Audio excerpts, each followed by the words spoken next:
Ensuite, il l'a annoncé à son président, donc ça devrait être YouTube autour de l'animation de l'Algérie. Là, je vais rajouter quelques informations. Alors, comme vous le savez, Belmadi, dans le vestiaire après le match, a annoncé aux joueurs qu'il démissionnait.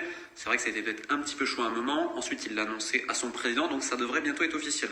Néanmoins, il y a pas mal d'autres choses. Et le premier point, c'est que l'Algérie a vraiment besoin de se reconstruire. Et le problème, c'est que 2019, ça a été magnifique, et tout ce qu'on s'en est suivi, je le redis, à un moment donné, l'Algérie était la meilleure nation en Afrique, et c'était une nation qui rivalisait avec le top au niveau mondial. Puis patatras. Cannes 2021, élimination à la Coupe du Monde 2022, et là, cette Cannes-là. T'es quand même éliminé au premier tour 2 fois de suite d'une Cannes où il y a quand même les 3 potentiellement de chaque groupe qui passent. Je sais pas si on imagine en fait à quel point on est descendu.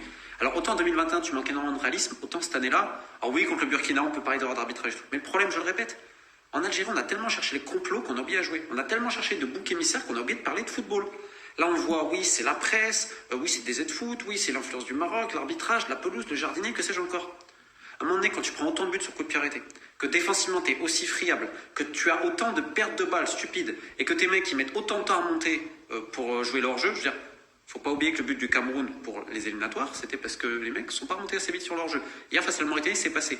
Deuxième période face à la Mauritanie, énorme bravo Morabitoun, pour le coup, très cohérent, bravo à eux. Ils ont 3-4 occasions super franches. Avec un peu plus de lucidité et de justesse, ils en mettent 3 ou 4. Donc l'élimination, elle est logique. Oui, on peut parler, face au Burkina, je suis d'accord. Il y a eu des faits de jeu en défaveur de l'Algérie. Mais tu ne peux pas te cacher derrière ça à chaque fois, surtout quand tu es normalement des cadors du continent. Le problème, c'est aussi que tu as des joueurs qui sont carbonisés physiquement. Tu as des mecs qui sont venus, je vais le dire, type Mahrez, j'ai rien contre lui, il a été un énorme joueur pour l'Algérie, il a été un énorme joueur en total, énorme respect pour sa carrière, mais tu ne peux pas arriver en préparation pour une Coupe d'Afrique dans cet état physique. Parce que physiquement, tu perds un peu de poids, etc. Et tout. Tu as un certain comme Belaïli. Belaïli, il a fait un travail physique de fou pendant 3-4 semaines. Il n'y a rien à redire sur Belaïli. Sur Bounedjah, il n'y a rien à redire. Maintenant, je veux dire, il y a des passes droits pour certains et des choix politiques, c'est plus possible. Et c'est pareil pour la fédération. Pourquoi on parle de ça? Parce qu'à la Fédé, pareil, il y a eu des arrivistes politiques et tout, les arrangements sur le contrat Adidas, sur ci, sur là. Et à un moment donné, le problème, c'est que l'Algérie était au sommet du foot africain et a oublié un truc, c'est qu'il faut jouer au foot. Donc on a parlé, on a mangé, etc. Et on a pris les gens pour des cons. Et je le répète, avec un football aussi passionnant, en club comme en nation, aussi populaire, historique, c'est magnifique le foot algérien. Alors certes, très passionné des deux côtés. Et ça me fait tellement mal pour eux, parce qu'il y a tellement mieux à faire, et là, il faut repartir sur une page blanche. Alors c'est vrai qu'il y en a qui devront prendre leur retraite internationale, il y en a qui ont été des magnifiques servants, je ne sais pas si Slimani va la prendre, mais en tout cas, bravo à lui et à plein d'autres. À un moment donné, il faut aussi prendre ses responsabilités, parce que on a fui les responsabilités depuis trop longtemps en cherchant des boucs émissaires, alors que le véritable coupable, c'est le staff, la fédération et les joueurs qui ont oublié, et je le répète, qu'il faut jouer au foot et le prouver sur le terrain et arrêter de se cacher. Donc soutien, il y a pas mal de remous et je pense que tout se passe bien, qu'il y aura une très grosse enquête qui va sortir bientôt. Alors c'est pas sur le foot masculin, sur le foot féminin en Algérie, on en parlera bientôt. Type de faith, absolument, gardez bien la foi et puis bonne chance surtout aux Fennecs.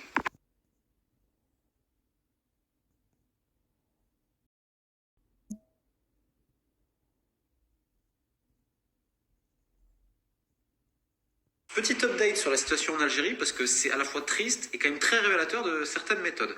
Donc comme vous le savez, Jamel Belmadi avait annoncé sa démission suite à la défaite face à la Mauritanie qui scellait l'élimination de l'Algérie pour la Coupe d'Afrique des Nations.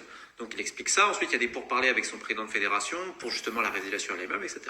Ensuite, il y a un retour et là, tout le staff de Belmadi signe donc le départ, l'accord, tout ce que vous voulez. Et le seul qui ne vient pas signer, c'est Jamel Belmadi. Hier, la Fédération algérienne de football a mis un communiqué que je trouve même gentil, mais qui est très révélateur. Et en gros, il y a le silence.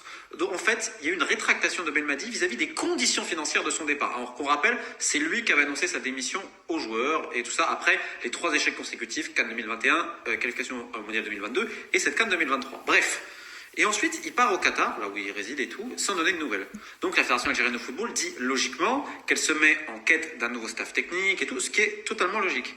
Mais quelle tristesse de voir ça. Je veux dire, l'Algérie a gagné la CAN, il y a eu toute cette série d'incidents, il y a eu plein de bonnes choses sous Belmadi, mais que ça se termine comme ça, c'est dramatique. Mais par contre, ça montre à quel point ce monsieur a polarisé les extrêmes des deux côtés, c'est-à-dire c'était soit les anti, soit les pros, et en fait de vouloir monter tout le monde contre, en disant oui, on est contre nous, d'avoir fait autant de conflits, etc. Et là aujourd'hui, même là, quand tu sors, alors que honnêtement, l'Algérie s'est très bien comportée avec Belmadi, il faut arrêter. C'est lui qui a politisé. Il a un des plus gros salaires sur le continent. Je crois qu'il y a simplement le sélectionneur égyptien, portugais, Victoria, qui touche plus que lui. Il ne peut pas se plaindre financièrement. Et là, évidemment, c'est une histoire de gros sous. Alors, on parle de patriotisme, de tout ça. Je rappelle qu'il a annoncé sa démission. C'est pas comme si son employeur lui avait dit « Ok, c'est fini et tout ». Alors que hier, un contrat à l'abréviation amiable, sachant que la fédération précise bien qu'il y avait quand même quelque chose. Mais là, visiblement, on parle de plusieurs millions d'euros. Mais c'est quelle leçon, après toutes ces années, partir comme cela, c'est au-delà de la petite porte, en fait, c'est terrible, c'est dramatique.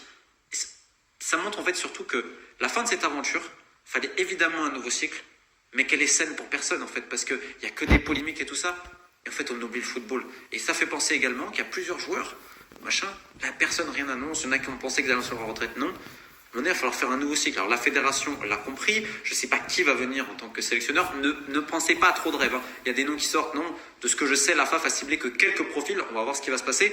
Mais quelle tristesse de voir ça, mais c'est aussi révélateur de certaines méthodes et d'un monsieur qui a été exceptionnel à un moment donné par l'équipe d'Algérie. À un moment donné, je ne sais pas si c'est l'ego et tout, mais tu ne peux pas sortir de cette manière-là et prendre quelque part un peu en otage ta fédération, sachant que quand même, l'Algérie t'a tout donné. Bref, bonne chance au Fennec, équipe de Faith.